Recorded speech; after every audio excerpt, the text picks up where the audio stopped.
여러분은 국회 하면 어떤 장면이 가장 먼저 떠오르시나요? 법을 만드는 진지한 모습? 아니면 열띤 토론?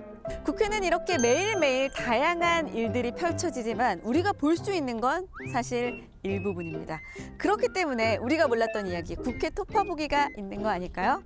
자, 오늘의 주제를 공개해 보도록 합니다. 더불어민주당과 국민의힘이 각각 교섭단체 대표 연설을 진행합니다. 교섭단체 구성 요건 완화를 담은 국회법 개정안과 교섭단체 조건은 야 5당 원탁회의에서 논의합시다. 교섭단체가 뭐예요? 자, 여기 지금 이렇게 당 사무실과 교섭단체 사무실들이 있는 것 같은데 어디로 가야 될지. 안녕하세요.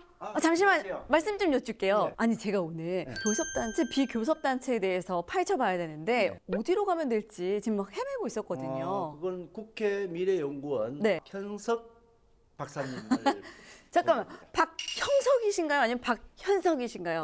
박현석. 현석 제가 박사님. 발음이 조금 경상도라서. 경상도. 좀, 예. 네. 알겠습니다. 감사합니다. 네, 안녕하세요. 네. 국회 미래연구원으로 가보겠습니다. 지금 여기 있거든요. 국회 미래연구원 들어가 보겠습니다. 국회 미래연구원. 우리 박 박사님을 찾아야 되는데. 찾았습니다. 외교안보팀 박현석. 안녕하세요. 네, 안녕하세요. 예. 네네. 제가 잘 찾아왔네요. 네네네. 어.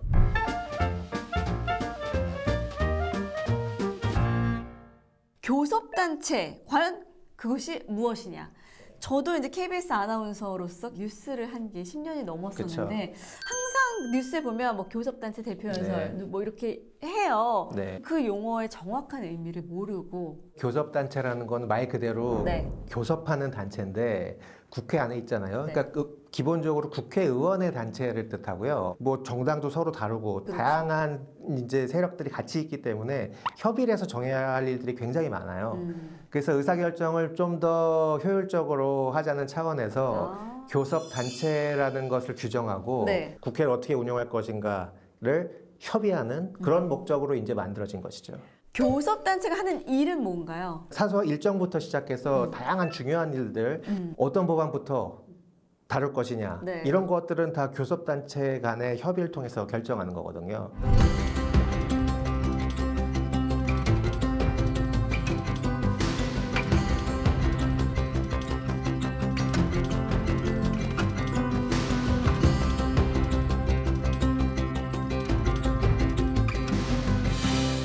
교섭단체의 인원에 모든 당 의원들이 들어가는 건 아니잖아요.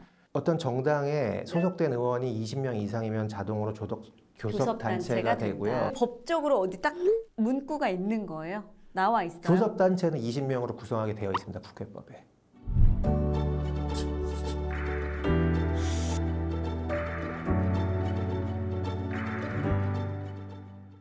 자, 그러면은 지금 더불어민주당이 하나의 교섭단체를 이루고요. 네. 그 다음에 국민의힘이 두 번째 이제 큰 교섭단체고 네. 지금 현재 22대 국회에는 교섭단체가 이렇게 두 개가 있습니다. 그 다음 당은 그러면은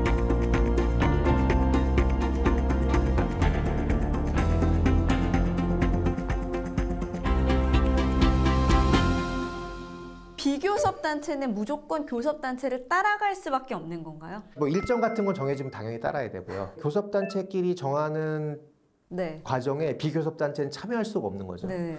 그럼 교섭단체가 그럼 굉장히 중요한 거네요. 네, 굉장히 어떤 중요합니다. 협의를 할 때 내 목소리를 낼 수 있느냐 없느냐의 네. 기준이 될 수 있으니까요. 네. 국회 운영에서는 아주 핵심이라고 볼 수 있죠. 그러면 20명이 결코 적은 숫자가 아니네요. 또 그렇게 생각했을 때는요. 네, 제3당으로서 추무석을 이상을 차지하기는 사실 지금 정치 현실에서 굉장히 어렵습니다. 뭐 이제 소선구제라고 하는데 여러분들 투표하러 가시면은 한 명 뽑잖아요. 네. 지역구에서 한 명을 뽑는 1등만 당선되는 그렇죠. 선거 제도다 보니까 당이 여러 개가 존재하기가 힘들어요. 뭐 3등, 4등은 의미가 없으니까 네. 그러다 보니까 이제 결국은 두 개의 정당이 굉장히 커지는 거죠. 네. 그래서 이제 제3정당에서는 늘 교섭단체 구성 기준을 요건을 완화해야 된다. 근데 뭐 20명만 되면은 정당이 아니어도 교섭단체는 구성할 수 있습니다. 네. 그래서 보통 작은 정당들이 합쳐서 20명을 만들거나 아니면은 일부 무소속 의원이 합쳐져서 네. 교섭단체를 구성하기도 하고요. 네.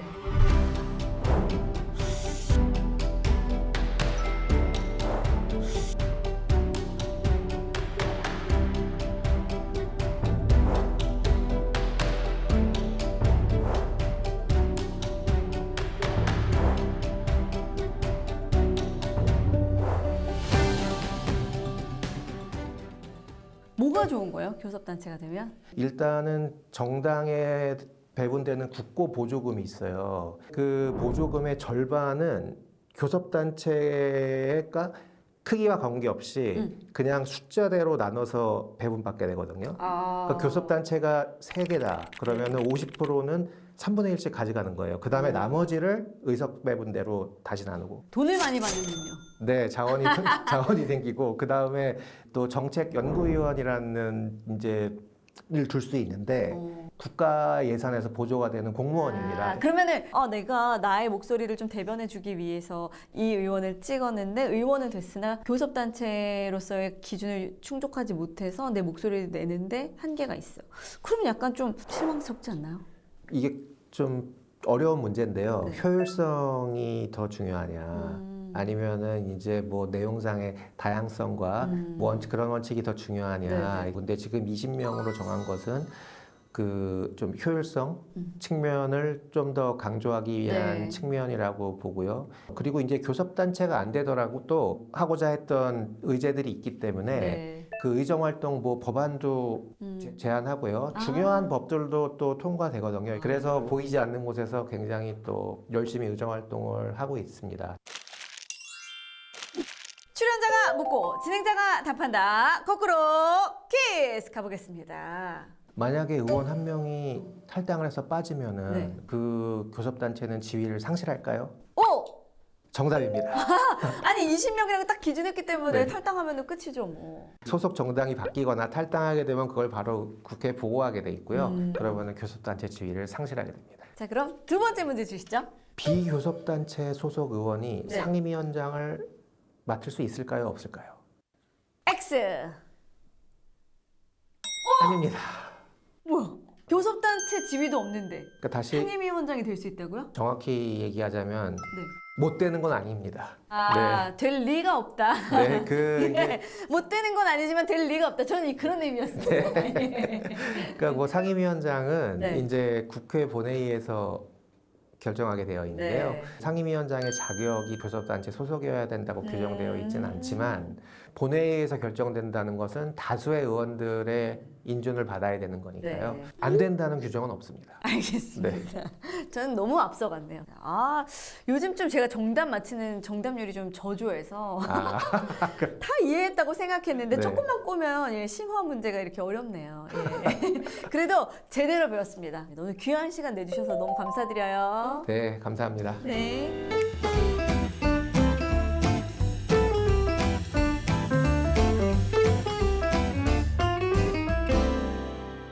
오늘은 국회 운영의 핵심 축인 교섭단체와 비교섭단체에 대해서 알아봤는데요. 교섭단체가 국회 논의의 핵심 주체가 되는 만큼 중심을 좀 잘 잡아서 국민의 목소리를 더 많이 반영해 주길 바라는 마음입니다.